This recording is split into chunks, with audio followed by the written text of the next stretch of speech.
Hello and welcome to this Center County News Break. I'm Jake Irwin. Our top story. Whether you're flying or driving, get ready for big crowds and heavy traffic starting this weekend. AAA says it's going to be the busiest Thanksgiving period in several years, with 55 million people traveling for the holiday, including a record number of air passengers. Thousands will hit the road from Center County, including most Penn State students. For those driving, there's an added concern this time of year. State Farm Insurance ranks Pennsylvania #1 in car collisions with animals. The year caused the majority of crashes, and November is the worst month. PA Game Commission experts say several things contribute to the ranking, like highways cutting through forests and male deer expanding their territory fourfold during mating season. Top tips: avoid driving at night, slow down, and stay alert for animals crossing the roadway. A group of Penn State families is suing the university over its COVID response when the university switched to remote learning.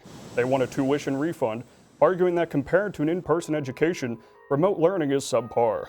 In similar lawsuits, the University of Pennsylvania is proposing a $4 million settlement, and Point Park University did settle for more than $1 million. The U.S. Department of Labor says a local State College restaurant owes thousands in unpaid wages to its workers.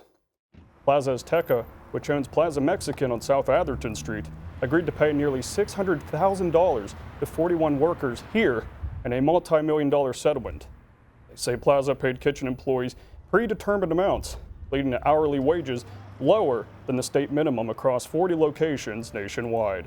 More than $600 million in education funding is now on the governor's desk for approval. Lawmakers okayed the funding for universities after an almost 5-month delay. The bill does not include the 7% increase in aid Democrats wanted for Penn State, Pitt, and Temple. In exchange, Republicans wanted a guarantee that the schools would not raise tuition. The universities say they couldn't do that without more state funding. In sports, the Nittany Lions take on Rutgers tomorrow. The Knights have a program-high 3 conference wins, but are also coming off a shutout loss against Iowa last week. It's senior day at Beaver Stadium, and the Nittany Lions hope to close out their home slate with a win against Rutgers. Last season, the Nittany Lions crushed Rutgers on the road, winning 55-10. On offense, there'll be a new face in the booth. Franklin says former Rutgers defensive coordinator and current offensive analyst Rob Smith will put on the headset in place of the recently fired Mike Yurcich. The Penn State All Sports Museum has a new exhibit to honor former Nittany Lion and longtime Steelers running back Franco Harris, who passed away last December.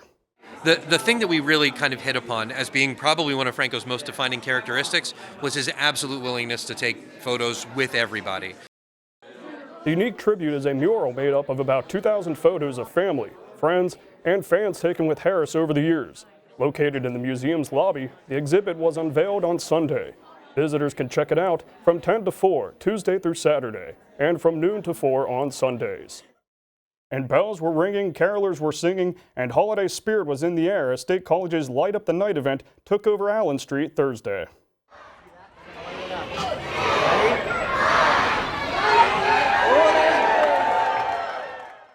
Santa led the crowd in a countdown to kick off this year's holiday season with the annual tree lighting.